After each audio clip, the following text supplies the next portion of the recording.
Ils m'ont licencié dans une salle de conférence glaciale avec quelques phrases bien polies, comme si je n'étais rien de plus qu'une ligne de code qui devait disparaître d'une feuille de calcul. Personne ne m'a remercié. Personne ne m'a demandé ce que je maintenais à flot. Personne ne s'est souvenu que j'étais la seule personne capable de parler à nos partenaires du Golfe avec la langue, la culture et la confiance qu'ils respectaient. Au moment où la délégation des Émirats est entrée dans cette salle de réunion et a demandé à me voir nommément, l'entreprise a enfin compris quelque chose, mais beaucoup trop tard. Certains ponts, une fois coupés, ne peuvent pas être reconstruits avec des diaporamas, des excuses ou une meilleure offre de rémunération. L'invitation est apparue dans ma boîte de réception à 8h46 un jeudi matin. C'était si dépouillé que cela en paraissait presque insultant. Aucun objet, aucun contexte, juste une réunion obligatoire dans la salle de conférence 5B. L'expéditeur n'était pas mon supérieur direct, ni aucun membre de l'équipe de direction avec qui je travaillais. Ce n'était même pas une personne ayant la courtoisie d'attacher un nom à la décision. Cela venait d'une adresse administrative générale. Le genre de boîte mail sans visage que les entreprises utilisent quand personne ne veut laisser ses empreintes sur ce qui est sur le point de se produire. Je l'ai fixé pendant quelques secondes, et une petite voix en moi savait déjà qu'il ne s'agissait pas d'une session de stratégie. Ce n'était pas une mise à jour client. Ce n'était pas un appel d'alignement de routine. C'était trop soudain, trop propre, trop silencieux. Les pires choses de la vie en entreprise arrivent rarement avec du bruit. Elles arrivent sous forme d'invitations vides dans un calendrier, de salles de conférences fermées et de visages entraînés à ne montrer aucune émotion. À 9h pile, je suis entré. Grant Miller était déjà assis, son costume repassé, une main posée sur un dossier comme s'il se préparait à lire une sentence plutôt qu'à parler à une collègue. Paige Nolan, des ressources humaines, était assise à côté de lui, la colonne vertébrale bien droite, ses yeux évitant les miens plus d'une seconde à la fois. J'ai tiré la chaise et je m'y suis assise sans attendre d'y être invité. J'ai posé mon sac à côté de mon pied et j'ai croisé les mains sur mes genoux. Je n'ai pas demandé ce qui se passait, car les femmes dans les réunions d'entreprise apprennent très tôt que parfois, poser une question ne fait que donner à quelqu'un plus d'espace pour mentir poliment. J'étais chez Northbridge Systems depuis assez longtemps pour reconnaître l'odeur d'une décision qui avait été prise avant même mon arrivée. Ce qui m'a blessé, ce n'est pas simplement qu'il voulait mon départ. Ce qui m'a glacé, c'est la confiance avec laquelle il croyait pouvoir me retirer sans comprendre ce que je maintenais en place. Grant a commencé d'une voix douce, le genre de voix que les leaders faibles utilisent lorsqu'ils veulent que la cruauté paraisse professionnelle. Il a déclaré que Northbridge Systems se restructurait pour mieux soutenir la croissance future, rationalisait son modèle opérationnel et réaffectait ses ressources pour optimiser la valeur à long terme. J'ai écouté chaque phrase atterrir sur la table, aussi creuse que du papier froissé dans une pièce fermée. Rien de tout cela n'avait le moindre sens humain. C'était le langage des feuilles de calcul, des présentations et des personnes qui croient que si une décision est enveloppée dans un vocabulaire suffisamment formel, l'ingratitude devient une stratégie. Puis, il a dit que mon rôle avait été impacté. Impacté. Pas éliminé, impacté, comme si un événement météorologique avait traversé le bâtiment et m'avait accidentellement éjecté de mon siège. Plutôt que d'admettre que l'entreprise choisissait de me pousser vers la sortie, Paige a fait glisser une enveloppe sur la table. À l'intérieur se trouvaient les détails de mon départ, les informations sur mes indemnités de licenciement et une ligne générique me remerciant pour les contributions rendues. J'ai regardé cette enveloppe et j'ai repensé aux nuits où j'avais travaillé à travers les fuseaux horaires, aux appels qui duraient jusqu'à ce que j'ai la gorge sèche, au contrat en arabe que je venais de finir de réviser. Aux accords portant sur plus de 20 millions de dollars de valeur de renouvellement à long terme. Personne ne les a mentionnés. Personne n'a parlé des crises que j'avais contenues avant même que la direction ne s'aperçoive de leur existence. Personne n'a demandé qui s'occuperait de la délégation Émirati qui arrivait lundi matin. Grant a continué à parler, mais sa voix est devenue floue. Dans mon esprit, un seul fait restait clair. Il n'avait pas évalué mes performances. Il n'avait pas consulté les partenaires régionaux. Il n'avait pas cartographié les relations ni les risques. Ils avaient regardé une feuille de coût et décidé que j'étais une colonne qu'ils pouvaient supprimer. C'est à ce moment-là que j'ai compris à quel point leur ignorance était réellement dangereuse. Ils ne faisaient pas que licencier une employée. Ils supprimaient le contexte, la continuité et la crédibilité. Puis ils appelaient cela de l'efficacité, parce que les conséquences ne s'étaient pas encore fait sentir. J'ai jeté un coup d'œil à Paige. Elle regardait la table, les lèvres pincées comme quelqu'un qui voyait l'injustice du moment mais qui n'avait pas le courage de l'interrompre. Je ne la blâmais pas entièrement, mais je ne l'absolvais pas non plus. Dans des pièces comme celle-là, le silence n'est pas neutre. Le silence est une signature invisible au bas d'une décision lâche. Grant a continué à parler de modernisation, d'efficacité et de réallocation stratégique. Pendant ce temps, je pensais à la délégation Emirati qui atterrirait lundi, aux conseillers juridiques qui avaient pris l'habitude de commencer leur message en m'appelant leur bouclier de jugement. Aux négociations où une seule mauvaise expression en anglais pouvait détruire des mois de confiance. Ils pensaient que je parlais simplement l'arabe. Mais je ne parlais pas seulement une langue. Je parlais le contexte. Je savais quand une phrase devait être adoucie, quand une clause devait être reformulée pour protéger la dignité d'un partenaire, quand un retard n'était pas un évitement, mais la façon pour un conseil de sauver la face avant de parvenir à un accord. Rien de tout cela ne figurait dans ma description de poste. Rien de tout cela n'apparaissait sur l'organigramme. Rien de tout cela ne s'allumait en vert sur un tableau de bord.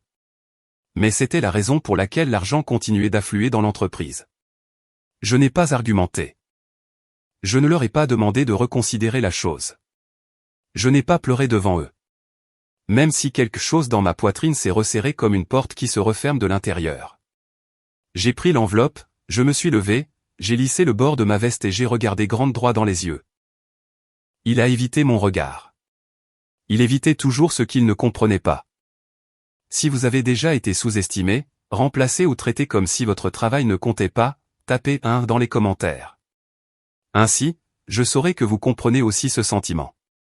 J'ai dit une seule chose, bonne chance. Puis je suis sorti. Non pas parce que j'avais perdu, mais parce que je savais qu'il venait de faire quelque chose qu'aucune excuse ne pourrait facilement réparer. Lorsque les portes de l'ascenseur se sont refermées derrière moi, je ne me suis pas senti soulagé, et je ne me suis pas senti détruite. J'ai ressenti un vide net, comme se tenir près d'une falaise et entendre soudain le vent en contrebas. J'avais travaillé chez Northbridge System assez longtemps pour savoir comment ils aimaient renommer les choses jusqu'à ce que la vérité disparaisse sous un langage bien poli. Licencier des gens devenait un ajustement des effectifs. Supprimer de l'expérience devenait de la modernisation. Jeter une relation stratégique devenait une réallocation des ressources. Mais peu importe le nombre de phrases élégantes dont ils recouvraient la chose, la réalité restait la même. Ils avaient détruit le seul pont qui les reliait à un marché qu'ils n'avaient jamais pris la peine de respecter. J'ai marché dans ce couloir familier où j'avais passé tant de matins à transporter du café et à lire des messages de Doha avant même que l'équipe nationale ne soit réveillée. J'ai passé les parois de verre, les panneaux fixés au mur, et les gens qui vaquaient à leurs occupations sans savoir qu'une faille s'était ouverte sous le sol de l'entreprise. Personne ne m'a arrêté.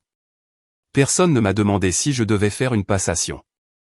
Personne n'a réclamé mes listes de contacts, mes notes régionales, mes briefings culturels, mes traductions sensibles ou le statut de chaque négociation. Leur négligence m'a presque fait rire. Ils croyaient que mon travail vivait dans le système. Ils pensaient que les relations pouvaient être téléchargées, que la confiance pouvait être transférée par email, et que les nuances pouvaient être remplacées par quelqu'un de plus jeune utilisant un plus beau logiciel. Je suis sorti du bâtiment et j'ai pris une longue inspiration. Le temps était ordinaire ce jour-là, mais pour moi, c'était comme si une lourde porte venait enfin de tomber de ses gonds. Je n'avais aucun plan de vengeance. J'avais seulement la froide certitude qu'ils ne savaient pas encore ce qu'ils avaient perdu. Et quand une organisation échoue à comprendre la valeur de ce qu'elle détient, elle ne s'en rend généralement compte qu'une fois ses mains vides. Je suis parti avec cet étrange calme propre à quelqu'un qui a été expulsé d'un bâtiment, mais pas de sa propre valeur. Le plus drôle, c'est que pendant toutes mes années là-bas, personne ne m'avait jamais vraiment demandé comment j'avais décroché ces contrats dans le golf en premier lieu. Ni lors de mon intégration, ni lors des évaluations de performance, ni même lorsque les renouvellements ont commencé à s'empiler si régulièrement que la finance les a traités comme un rythme naturel de l'entreprise. Pour eux, cela arrivait, tout simplement. Les clients du Moyen-Orient signaient, se développaient, recommandaient d'autres personnes, et j'étais la femme discrète opportunément attachée à ce miracle. Suffisamment digne de confiance pour porter le travail, mais pas assez visible pour être protégée. Ils ignoraient les appels que je prenais tard la nuit à travers les fuseaux horaires, tandis que les lampadaires brillaient devant ma fenêtre. Ils ignoraient que certaines phrases juridiques, si elles étaient traduites littéralement, pouvaient nuire à la bonne volonté de tous. Alors que la bonne formulation pouvait sauver tout un cycle de négociation. Ils ignoraient que j'avais passé 3 ans à Sharjah, dont 2 à l'intérieur d'une entreprise de logistique, à apprendre les couches cachées des codes de routage maritime, l'étiquette commerciale, et la ligne fine entre une négociation ferme et un manque de respect. Ils n'ont jamais lu les annotations en arabe que j'écrivais dans les marges des contrats. Non pas pour décorer le document, mais pour m'assurer que l'accord passait non seulement l'examen juridique, mais aussi le test de l'honneur des deux côtés. Ils voyaient 3 comptes à mon nom et supposaient que mon travail se résumait à de la traduction, du transfert d'email, de la planification et de la coordination. Ils ne voyaient pas la protection de la conformité, la négociation de clauses en temps réel, la sensibilisation aux risques transfrontaliers, ni la capacité à prendre la température d'une pièce située à l'autre bout du monde. Si cette histoire vous rappelle que certaines personnes maintiennent discrètement des systèmes entiers debout, n'hésitez pas à liker la vidéo. Parfois, la personne dont on parle le moins est celle qui empêche tout de s'effondrer. C'est ce que Northbridge n'a jamais compris. Ils ont confondu le silence avec la simplicité. Ils ont confondu mon manque d'autopromotion avec un manque de pouvoir. Ils ne m'ont jamais demandé ce que je faisais, car les résultats arrivaient de manière trop fluide, et des résultats fluides rendent imprudents. Les dirigeants croyaient que la machine fonctionnait toute seule. Ce soir-là, je n'ai pas ouvert l'enveloppe de licenciement. Je l'ai posée sur la table de la cuisine à côté d'une tasse en céramique ébréchée, et je l'ai laissée là comme un corps étranger qui n'avait pas le droit de définir mon humeur. Je n'ai pas relu l'email. Je n'ai pas fait défiler mes anciens messages. Je n'ai pas rédigé un long post pour les réseaux sociaux. J'étais en colère, bien sûr que je l'étais. Mais cette colère ne s'est pas enflammée. Elle s'est posée, profondément, lourde et éveillée. Je savais que si je laissais la colère me guider, il resterait au centre de mon histoire. Et après tout ça, j'en avais assez de gravité autour de personnes qui ne reconnaissaient ma valeur que lorsque cela les servait. Le premier jour après mon licenciement, j'ai fait quelque chose d'ordinaire. J'ai nettoyé mon appartement. J'ai passé l'aspirateur sous le canapé, j'ai essuyé les comptoirs et j'ai ouvert chaque fenêtre pour laisser l'air frais circuler. Il y a une étrange stabilité dans ces petites actions quand votre carrière vient d'être balayée d'un bâtiment en quelques phrases froides. Nettoyer son propre espace vous rappelle que certains endroits vous appartiennent toujours. Je n'ai pas pleuré, mais je ne me suis pas non plus forcé à jouer la carte de la force. Je me suis autorisé à me sentir insulté, effacé, rejeté. Puis j'ai posé chaque sentiment comme on plie des feuilles de papier séparées. J'avais construit des ponts que personne ne voyait. J'avais maintenu des relations que personne ne m'attribuait. S'ils ne comprenaient pas cela, c'était la mesure de leurs limites, et non la preuve de ma petitesse. La nuit s'est installée tranquillement autour de mon appartement. Je me suis assise près de la fenêtre et j'ai regardé la ville changer de couleur. Et pour la première fois depuis des années, je n'avais pas à calculer l'heure à Riyad, à me demander qui attendait ma réponse ou quelle clause devait être adoucie avant l'envoi.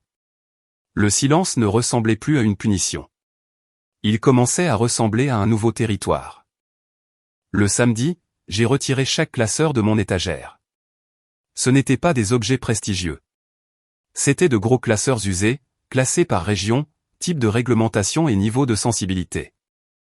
À une époque où tout le monde suppose que tout le savoir appartient au cloud, je gardais encore des notes manuscrites, car certaines nuances juridiques et culturelles ne peuvent pas être trouvées via une barre de recherche.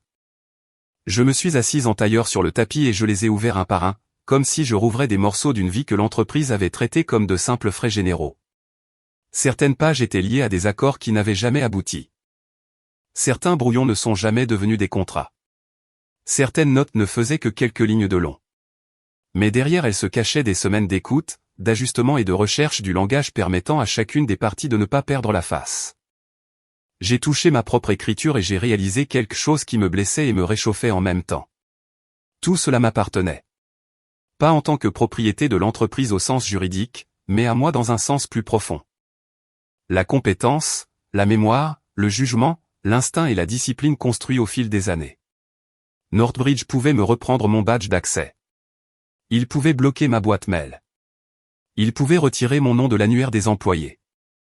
Mais il ne pouvait pas me confisquer la façon dont je lisais une pièce.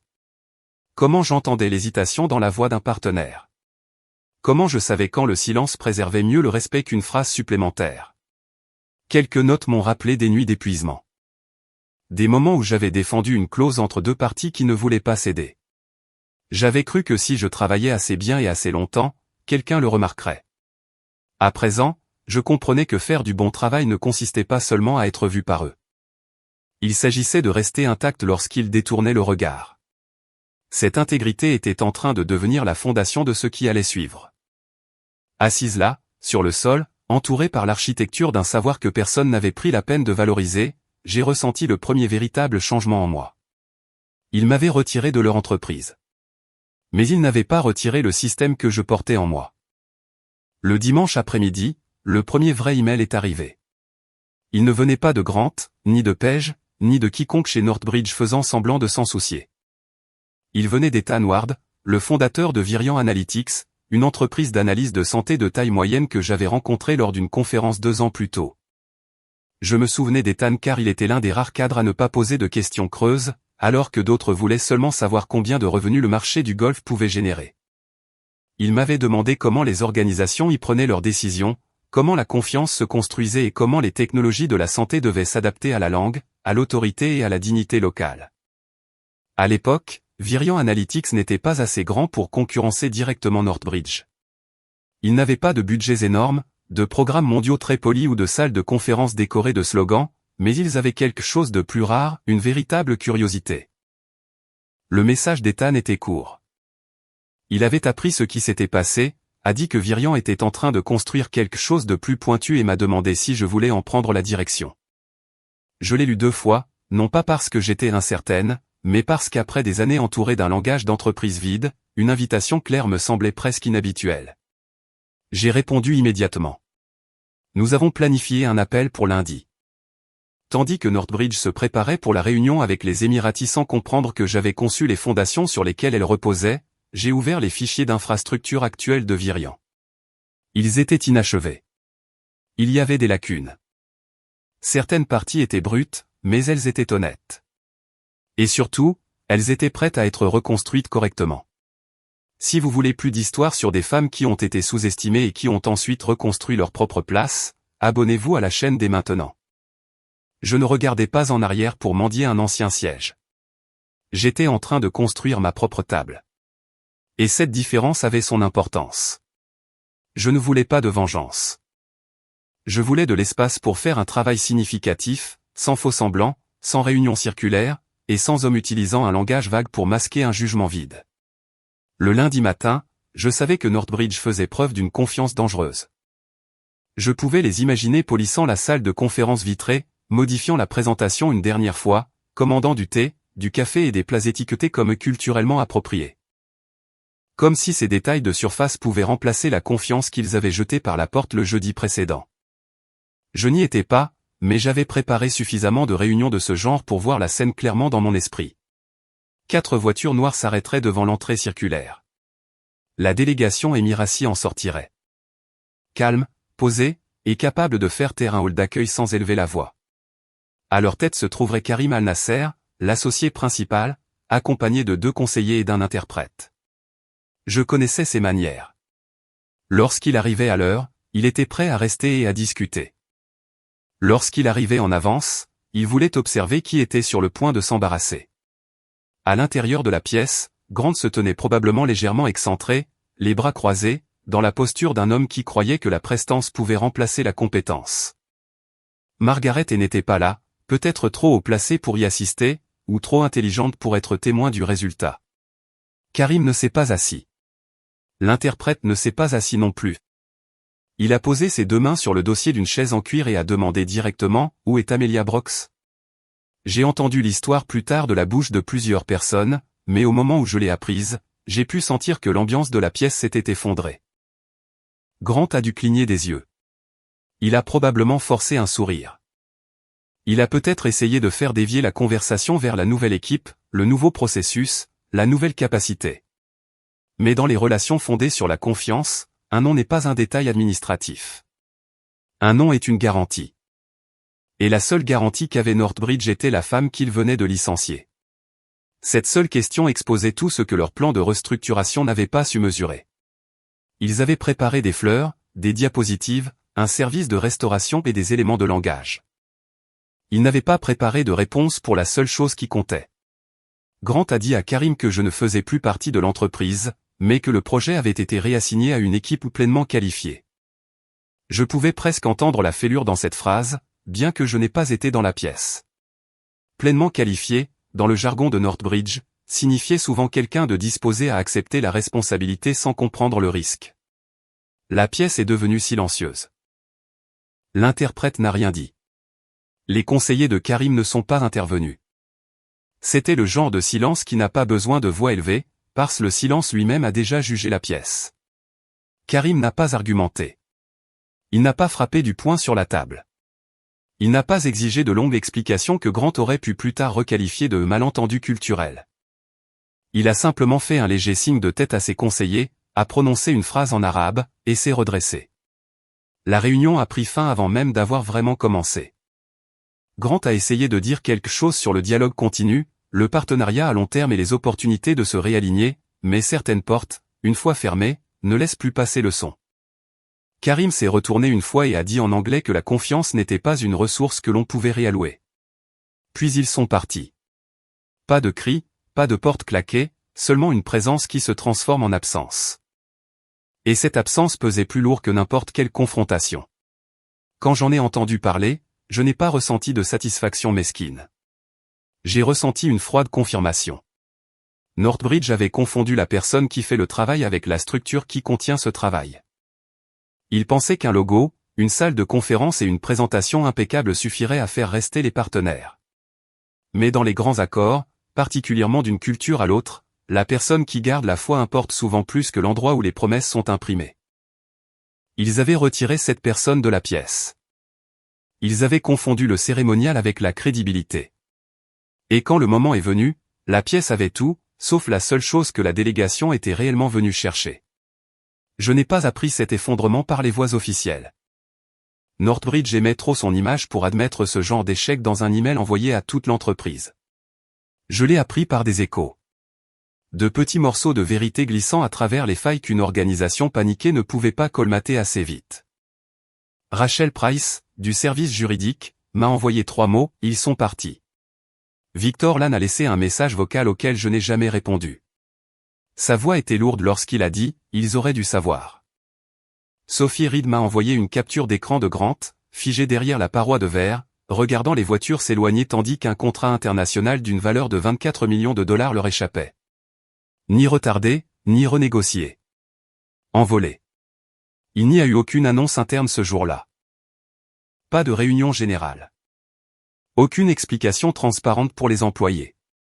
Seulement une réunion à huis clos qui a commencé avant midi et s'est prolongée jusqu'en fin d'après-midi, où, d'après ce que j'ai entendu, tout le monde avait une excuse et personne n'avait de plan. Ce qu'ils ne pouvaient pas mettre dans le compte rendu était simple, ils n'étaient pas préparés à me perdre parce qu'ils n'avaient jamais pris la peine de comprendre que je comptais. Mon nom n'était pas sur la page d'accueil de l'entreprise. Je ne figurais pas dans les présentations de la direction. Je n'étais pas la personne au centre de la scène lors des annonces de chiffre d'affaires, mais j'étais à l'intérieur des clauses qui étaient pesées. Les fiches d'email qui devaient être lues entre 2 réunions, les décisions prises à huis clos à Dubaï, Doha et Riyad, le vrai travail que je faisais n'est devenu visible que lorsqu'il n'y a plus eu personne pour le faire. Et maintenant, dans une salle de conférence avec du thé intact, des pâtisseries froides et des chaises que personne n'avait utilisées, Northbridge a enfin reçu le retour le plus honnête du marché, sans elle, nous ne vous faisons pas confiance. C'était le genre de réponse qu'aucune équipe de relations publiques ne pouvait adoucir. Ce n'était pas émotionnel. Ce n'était pas dramatique. C'était chirurgical, ce qui rendait la chose encore pire. Le premier message de leur part est arrivé le mercredi. Il était court, précipité et non signé, me demandant si je pouvais planifier un appel concernant quelques développements récents. Des développements récents. J'ai lu l'expression et j'ai posé mon téléphone. Je n'ai pas répondu. Non pas parce que je voulais être difficile, mais parce qu'après avoir été poussé hors d'une pièce sans la moindre question décente, je n'avais plus l'obligation d'y remettre les pieds simplement parce qu'il commençait à avoir froid.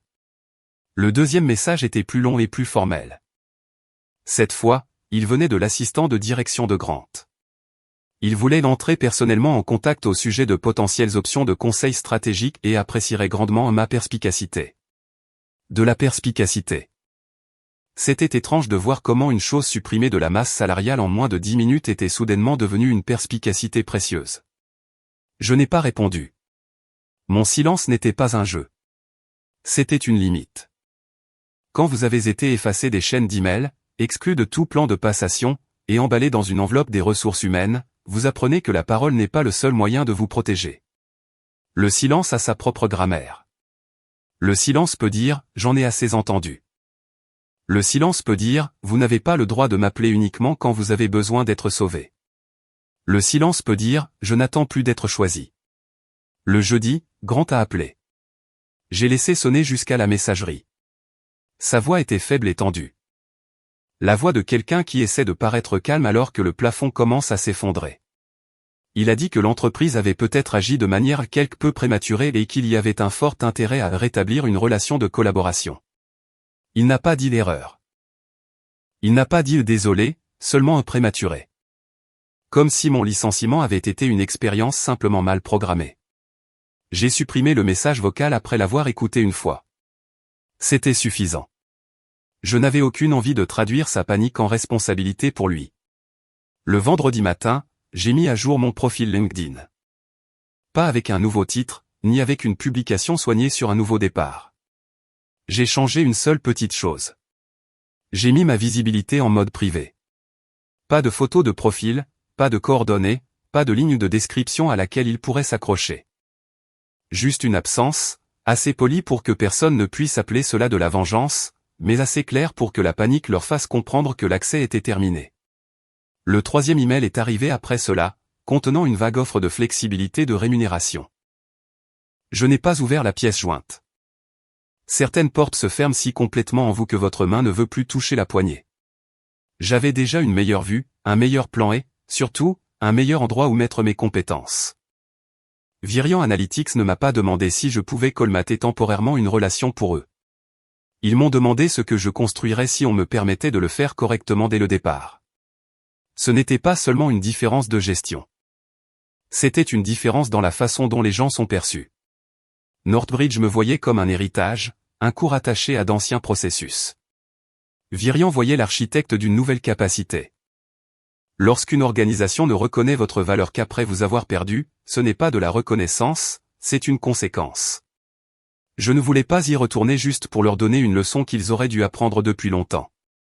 Je ne voulais pas être invité à revenir en tant qu'extincteur, juste pour qu'ils fassent comme si de rien n'était une fois la fumée dissipée. J'avais passé trop d'années à entretenir des ponts pour que d'autres puissent les traverser. À présent, je voulais décider quel pont méritait mes pas. Cette fois, je ne partais pas parce que j'avais peur de perdre une place. Je partais parce que j'avais enfin compris que ma place n'était pas dans une pièce qui avait effacé mon nom. Cette prise de conscience ne m'a pas rendu cruel. Elle m'a rendu lucide. Ils n'ont pas eu droit à une réunion informelle avec moi. Ils ont reçu un accord de conseil rédigé par mon avocat, examiné par un conseiller externe en conformité qu'ils ne connaissaient pas, et livré au service juridique de Northbridge dans un langage si précis que personne ne pouvait l'interpréter de travers. C'était intentionnel. Je ne leur ai laissé aucune occasion de me ramener à des rythmes familiers, dans d'anciens couloirs, avec des messages Slack urgents et de fausses salutations, comme si ce jeudi n'avait été qu'un malentendu administratif. Je n'offrais pas un emploi. J'offrais un endiguement. L'accord précisait la portée, les limites, la durée et l'autonomie. Ils pouvaient avoir accès à mon analyse, pas à mon allégeance. Je ne rendrai pas de compte à Grant. Je n'assisterai pas aux réunions internes. Je ne formerai pas la personne qu'ils embaucheraient pour me remplacer. Je les conseillerai à distance, de manière chirurgicale, au double du tarif qu'ils me payaient auparavant, et seulement jusqu'à l'expiration du contrat. La première clause empêchait tout renouvellement automatique. La deuxième me donnait le contrôle du calendrier. Je travaillais quand je le choisissais, où je le choisissais, et uniquement sur la documentation destinée directement aux clients. Pas de réunion stratégique performative, pas de synchronisation de marque, pas de fausses échéances créées pour rassurer les investisseurs. Ils ont accepté toutes les conditions dans les 48 heures. Non pas parce qu'ils avaient soudainement appris le respect, mais parce qu'ils n'avaient plus aucun moyen de pression. Les clients du Golfe ne répondaient pas à leurs appels. 3 contrats étaient gelés en plein renouvellement. Un partenaire solide à Abu Dhabi avait déjà entamé des conversations exploratoires avec Virion Analytics, ma nouvelle entreprise. Je n'ai pas mentionné cela à Northbridge. Je n'en avais pas besoin. La panique à l'intérieur de leurs emails bien polis disait tout. Pour la première fois, il devait s'engager avec mon travail selon les termes que j'avais choisis. Ça comptait. Cela signifiait qu'il ne pouvait plus consommer mon jugement comme s'il s'agissait d'un service interne inépuisable. S'il voulait y avoir accès, il paierait, attendrait et resterait en dehors des limites que j'avais tracées. Pendant que Northbridge essayait de réparer ce qu'elle avait brisé, Ethan m'a intégré à 2 initiatives d'expansion majeures chez Virian Analytics. Dès la première réunion, j'ai senti la différence. Personne ne considérait l'arabe comme une barrière. Personne ne traitait le golfe comme un appendice compliqué à un plan mondial. Ils l'appelaient un avantage, puis m'ont demandé ce dont j'avais besoin pour transformer cet avantage en une base opérationnelle. J'ai presque fait une pause, car après des années passées à expliquer pourquoi le contexte culturel n'était pas décoratif, entendre la bonne question m'a fait me sentir à la fois soulagé et triste. Triste parce que j'ai réalisé que j'étais tellement habitué à être minimisé que le respect de base me semblait inhabituel. Nous ne traduisions pas simplement des interfaces. Nous redessinions des flux de travail pour refléter la façon dont les organisations de santé de la région approuvaient les décisions, conciliaient l'autorité, protégeaient les données et préservaient la responsabilité devant les conseils. J'ai construit des cadres de documentation bilingues avec des annotations culturelles, j'ai proposé des structures de négociation différentes pour chaque groupe de partenaires. Et j'ai établi la norme selon laquelle aucune clause ne serait envoyée sans comprendre comment elle serait lue à travers le prisme de la dignité, de l'autorité et de la confiance. Chez Northbridge, je glissais ces détails dans les marges des documents pour que personne ne se plaigne que le briefing était trop long. Chez Virian, ils sont devenus le cœur du processus. Mon titre était lui aussi très clair, Amelia Brox, liaison stratégique, inscrite directement sur les documents des partenaires. Pas de préfixe de vice-présidente pour faire paraître la chose importante. Pas de filtre de comité entre moi et le travail. Juste mon nom, ma responsabilité et suffisamment d'autorité pour faire ce que je jugeais nécessaire. Quand le bureau de Karim m'a recontacté, ils ne m'ont pas demandé si je retournais chez Northbridge.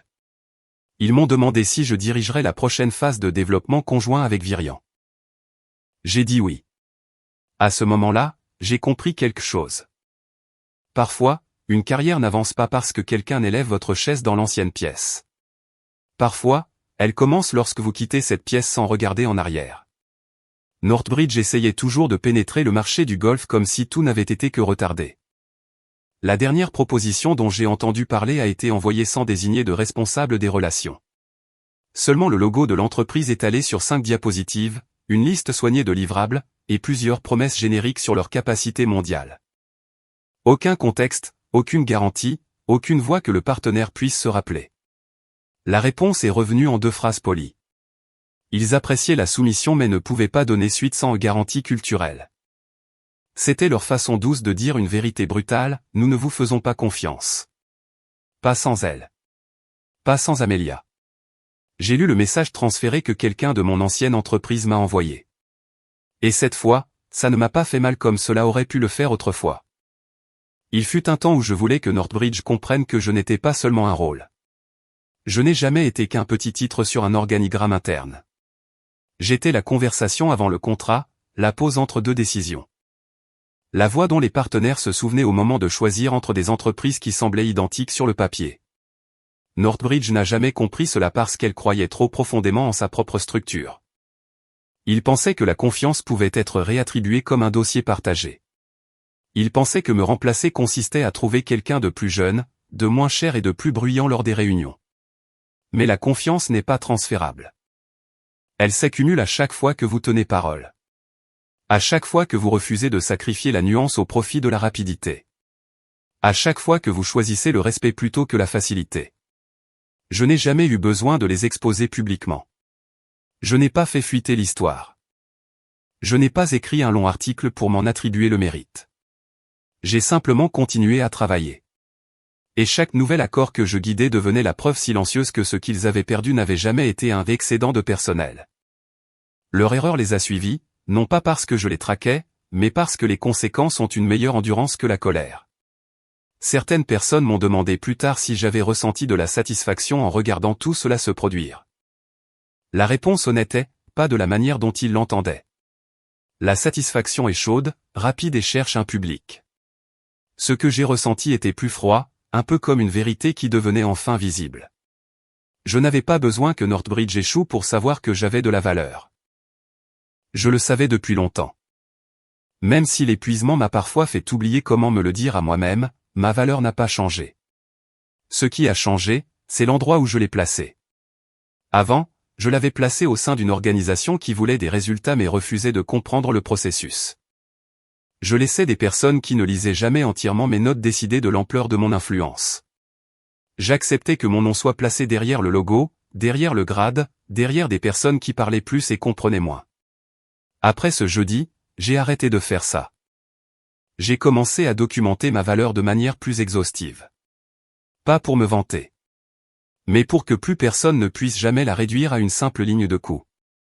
J'ai maintenu mes relations par le respect, pas par des cartes de visite. J'ai posé des limites claires, non pas pour jouer les durs, mais pour éviter que ma compétence ne soit consumée sans limite. Chez Virian, j'ai réappris ce que cela faisait qu'on me demande mon avis avant même que les décisions ne soient déjà prises. Avec les partenaires du golf, j'ai continué à faire ce que j'avais toujours fait, écouter attentivement, parler au bon moment et tenir parole. Ce qui est remarquable, c'est que le monde extérieur à Northbridge n'a pas mis longtemps à comprendre. Lorsqu'une nouvelle entreprise entrait dans la région et s'interrogeait sur la crédibilité stratégique, la première question ne portait plus seulement sur les fonctionnalités du logiciel. Ils demandaient, qui s'occupe de la relation? Et de plus en plus souvent maintenant, la réponse est, Amelia Brox. Non pas parce que je suis devenue plus bruyante, mais parce que lorsqu'une personne construit assez longtemps en silence, la structure finit par parler pour elle. Je pense que la plus grande leçon n'a pas été que Northbridge ait perdu de l'argent. L'argent n'était que la surface la plus facile à mesurer de leur erreur. Ce qu'ils ont vraiment perdu, c'est le droit à la confiance. Et dans les affaires interculturelles, perdre le droit à la confiance coûte plus cher que n'importe quel contrat individuel. Certaines personnes de mon ancienne entreprise racontent probablement l'histoire de manière à se sentir moins mal à l'aise. Ils peuvent dire que le marché a changé, que le partenaire était difficile, que le timing était défavorable ou que le processus de restructuration a créé des perturbations. Ils peuvent tout envelopper dans des phrases vagues pour que personne n'ait à affronter la vérité. Mais la vérité est simple. Ils ont supprimé la personne qui détenait le contexte, puis ont fait semblant d'être surpris quand le contexte a disparu. Ils ont supprimé la personne qui portait la confiance, puis ont fait semblant d'être surpris quand la confiance n'a pas suivi le logo. Ils ont renvoyé une femme qui avait passé des années à faire un travail qui ne recevait pas d'applaudissements, puis ont fait semblant d'être surpris quand les seuls applaudissements restants ont été le son des partenaires refermant la porte derrière eux. Je ne ressens plus d'amertume à propos de tout cela, car l'amertume est une sorte d'attache. Elle vous maintient lié à la pièce qui vous a blessé. J'ai choisi autre chose, la distance. La distance pour voir clairement, pour grandir, pour arrêter de revenir à la version de moi-même qui essayait sans cesse de faire ses preuves devant des gens qui ne voulaient pas voir. Le pardon, dans certains cas, peut guérir, mais tous les ponts ne méritent pas d'être reconstruits. Certains ponts brûlent non pas pour vous laisser seul, mais pour vous empêcher de retourner à un endroit qui vous a rendu plus petit. Je ne déteste pas Northbridge. Je ne leur appartiens tout simplement plus. Cette différence compte. La haine signifie que vous êtes toujours attiré. Ne plus appartenir signifie que vous êtes libre. Et la liberté, lorsqu'elle arrive enfin, est plus silencieuse que la vengeance, mais bien plus permanente. Si mon histoire peut parler à quelqu'un, j'espère qu'elle dit ceci, n'attendez pas que quelqu'un ait besoin de vous pour croire que vous avez de la valeur. Ne laissez pas un titre décider de la taille de vos capacités. Ne laissez pas une pièce remplie de gens silencieux vous convaincre que leur silence prouve que vous n'êtes pas important. Peut-être avez-vous été la personne qui fait le travail que personne ne voit. Celle qui connecte les relations. Qui corrige les erreurs avant qu'elles ne deviennent des crises. Qui se souvient des détails que l'équipe a oubliés. Qui reste calme pendant que les autres rivalisent pour avoir du temps de présentation. Peut-être avez-vous été remplacé par quelqu'un de plus brillant sur le papier, moins cher sur la masse salariale, ou plus facile à contrôler dans le système.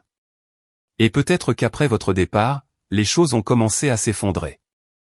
Si cela arrive, rappelez-vous que vous n'avez pas besoin d'y retourner juste pour leur prouver qu'ils ont tort. Votre absence l'a déjà fait.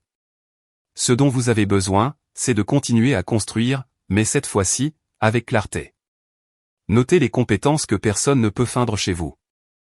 Protégez les relations fondées sur une vraie confiance, et pas seulement sur des emails professionnels.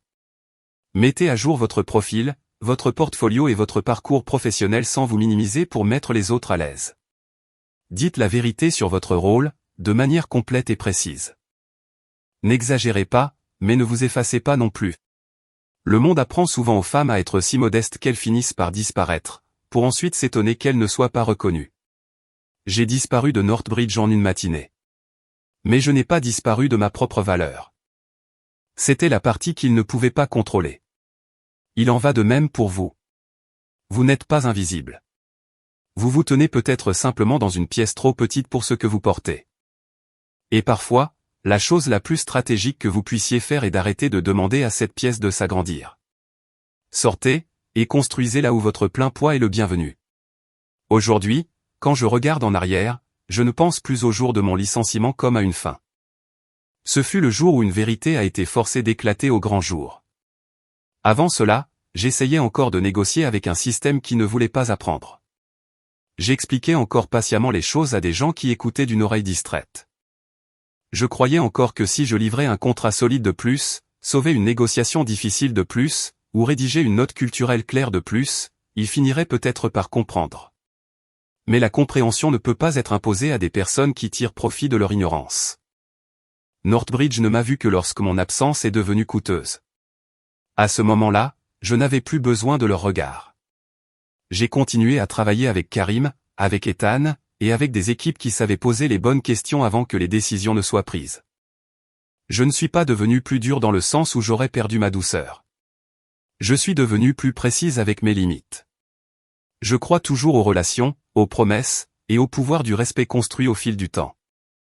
Mais je ne donne plus ces choses à des endroits qui les traitent comme des ressources à réaffecter. Certains noms ne peuvent pas être remplacés parce qu'ils ont une histoire derrière eux. Certains ponts, une fois brûlés, peuvent être reconstruits, mais ils ne ramèneront jamais au même endroit. Et certaines femmes n'ont pas besoin de crier pour faire réaliser à tout un système qu'elles ont un jour porté son poids sur leurs épaules. J'en fais partie. Je ne suis pas parti pour me venger. Je suis parti pour me rendre à moi-même la vie qui avait été sous-estimée pendant trop longtemps. Merci d'avoir regardé la vidéo jusqu'à la fin. Si cette histoire vous a touché, n'hésitez pas à laisser un j'aime, à vous abonner à la chaîne, et souvenez-vous, parfois, la façon la plus forte de se faire entendre est d'arrêter de parler dans une pièce qui ne vous mérite pas. Ensuite, construisez ailleurs jusqu'à ce qu'il soit obligé de prononcer votre nom avec plus de respect.